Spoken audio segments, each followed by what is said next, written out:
What's up, mortgage coach community? Dave Savage interviewing Scott Nicholson for my very last interview of the 2022 halftime report. I thought Dan Rawich was going to be my last one a few minutes ago, and Scott's name got brought up. And then all of a sudden, Scott was watching it. And he's texting me, and I'm like, okay. Seller buy down has got brought up by multiple leaders that I've interviewed. Because interest rates have gone up so fast, it's created an opportunity for the seller buy down. So Scott, you kind of know what we're doing here because you've watched a bunch of these interviews, right? Oh yeah, 3/4 of them. They're awesome. So kudos to you and Kristen on this project. Yeah, well, wait till you see the article that we're going to post by June 15th. We're going to have this article posted. It'll be in the Mortgage Coach blog. So we want to make that Mortgage Coach blog a super valuable place to be. You know, we'll put sound bites of it into social media. So if you're watching me or Kristen Messerly on social media, check it out.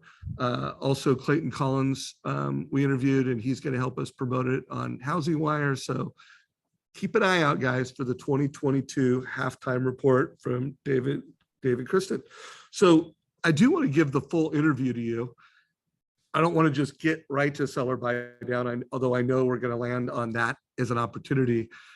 But real quick, what do you think are the top 2 or 3 data points in the market that are, one, creating pain?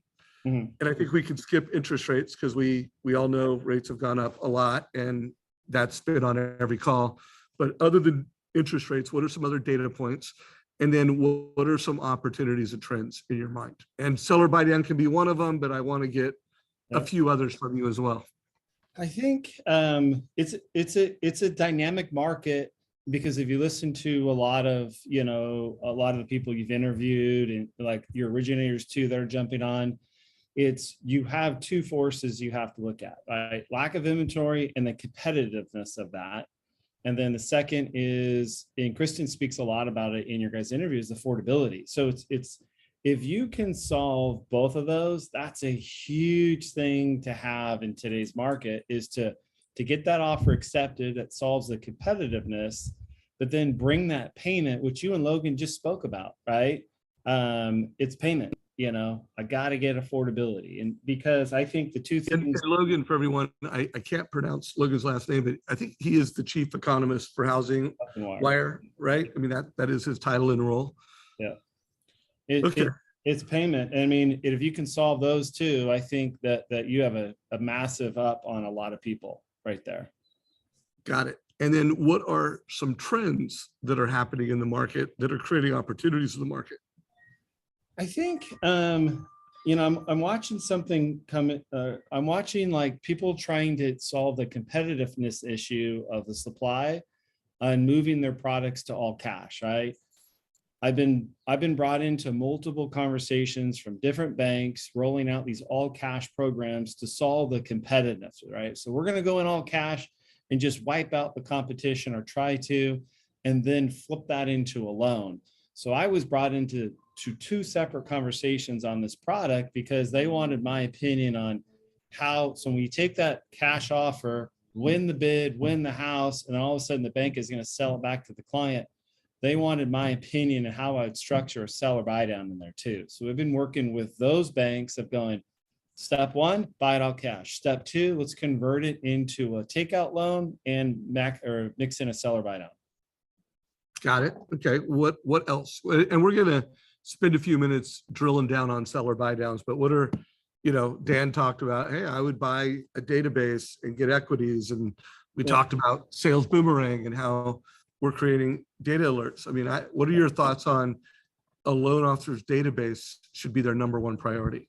Oh, and we'll get into it. I think going back into your database, because that client wants to move up, but they don't know how to finish the second half of that plan.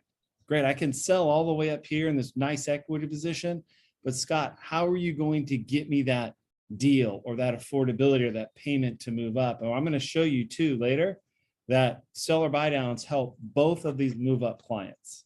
So I think going into the database and doing that move up analysis is key.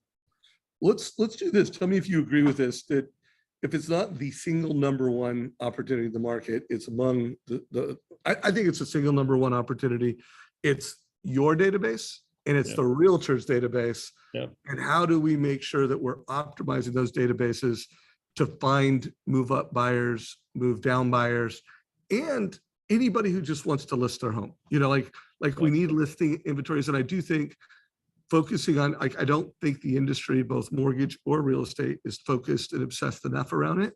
So why don't you focus some ideas and strategies to get listings out of your database? Yeah, and I think that's the one thing that a loan officer can bring to an agent's database, because they don't know how to solve the financial problems or have the financial solutions to move up to they don't know that, right? They say, hey, just checking in. Yeah, we want to move up.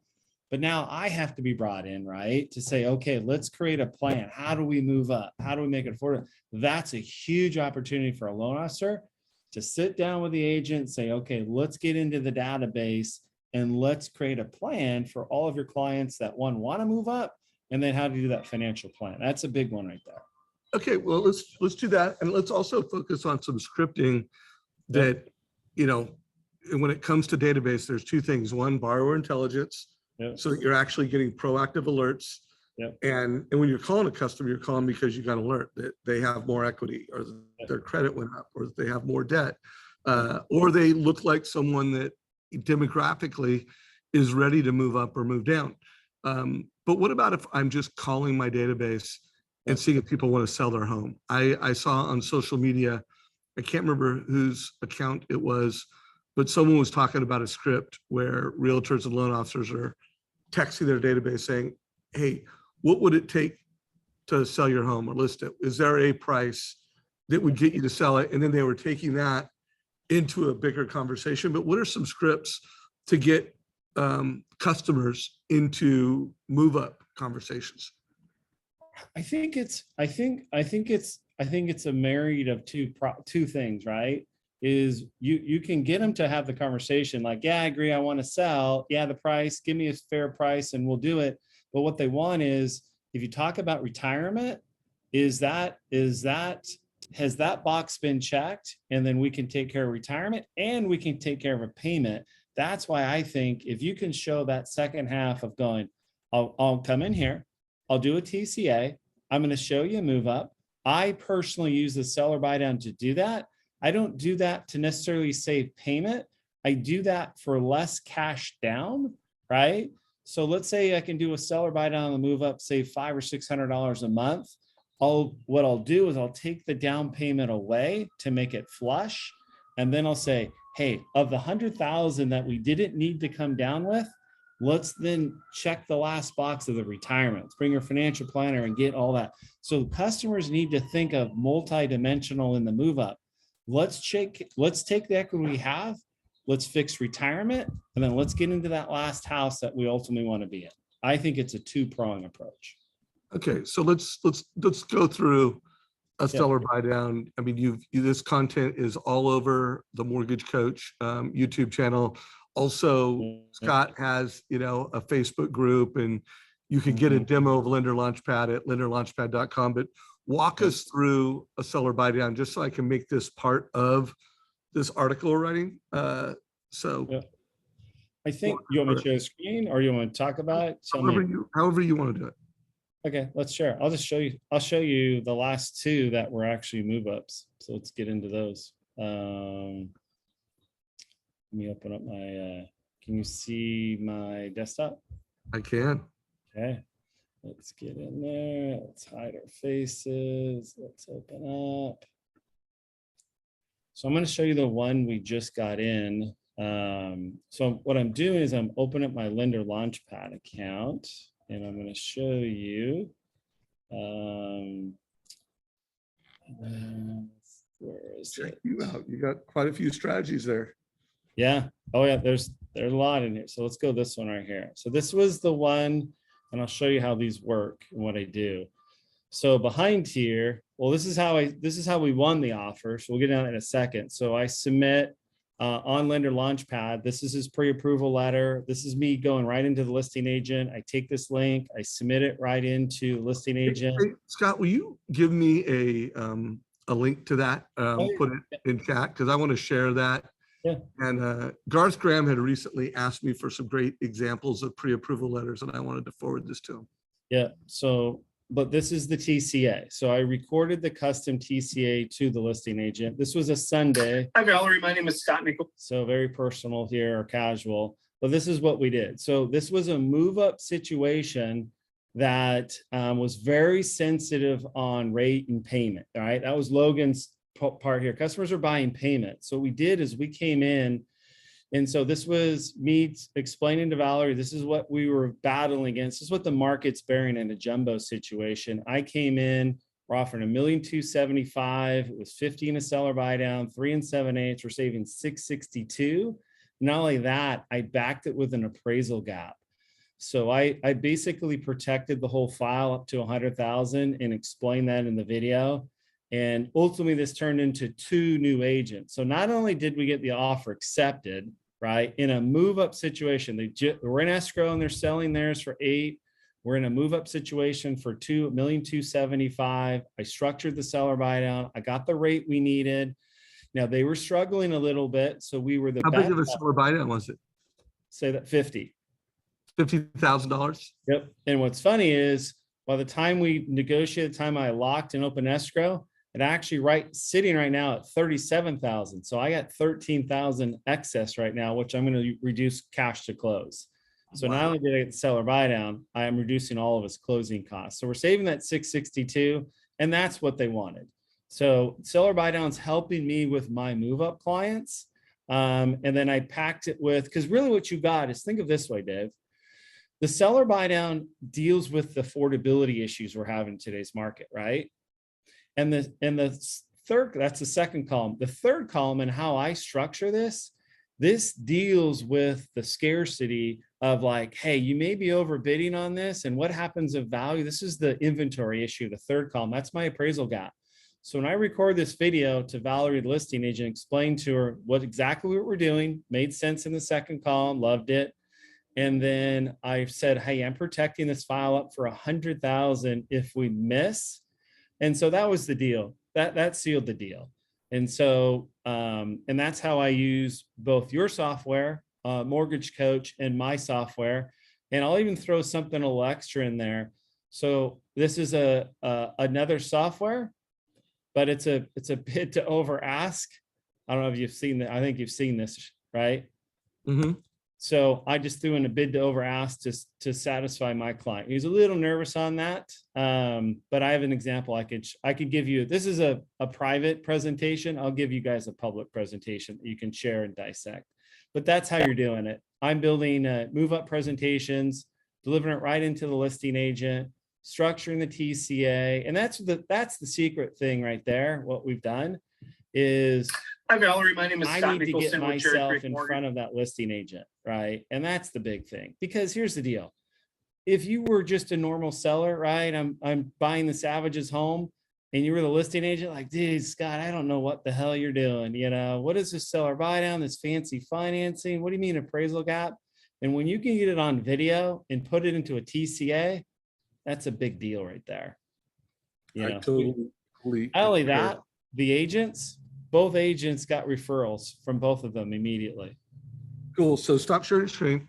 Yep. Before we wrap it up, any more strategies or opportunities that, you know, if you had 1,000 loan officers that you were talking to and a couple hundred mortgage executives, an opportunity that's just right for this market? It would either help them get market share, Yeah. or it would help them position themselves for more loans, you know, Yeah. into the year, early next year.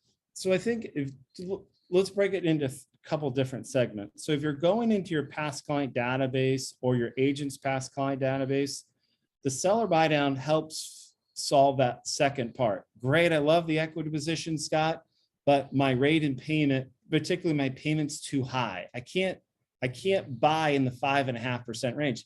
That's the biggest obstacle you need to overcome and solve. And the seller buy down solves that. So that's how you get into past clients and to present and them. Now, the second part to this is where you can really get on market share is then doing this to agents, right? Bringing to listing agents and teaching them, don't price reduce, use the seller buy down to reduce rate, right? And bring more affordability. So I just did a recent big agent presentation, and that's what we focused on. Buyers agents, we focused on seller buy downs for affordability. Listing agents was about their database move up, but also dropping rate, not price. Love it. So let's go ahead and wrap it up. Do trainings for your realtors. Yeah. Get your realtors database. Make sure you're educating realtors on all these opportunities. And if you got value from this interview, give it a like, share it with your mortgage friends. Scott, any closing thoughts before we close it out? Yeah, that's it. I think if you can think of those agents, I mean, really what they want from us as originators is to help get more buyers in escrow, right? And more sellers out there listing their homes. You can solve those two problems, you're going to do really well in this market. All right, everybody. Well, hey, remember, guys, that also means make sure you've got a fintech powered CRM powered by Sales Boomerang so that you're getting data alerts, and powered by a mortgage coach. And I do believe, Ty, over there, you guys are getting ready to roll out Sales Boomerang, aren't you? Yes. Yeah. You did a demo for Cherry Creek, and we had huge response from that. So it was pretty good. So that should be coming soon. And if anyone is listening to this and you've missed other interviews where I've talked about this, these are all the alerts you should be getting out of your database. Like if you want to be able to really recruit a realtor's database and you want to be able to give the maximum number of seller buy down alerts, make sure you have all these alerts. And the cool thing about Mortgage Coach and this whole platform is that every time you get an alert, it also automatically creates a total cost analysis. So if you are not getting these alerts with a Mortgage Coach TCA, then your database looks like this. And that is not a winning way to do things in this market. All right, Scott, appreciate you, brother. Awesome. Thanks. Happy Sunday. Take care, bud. Take care, everybody.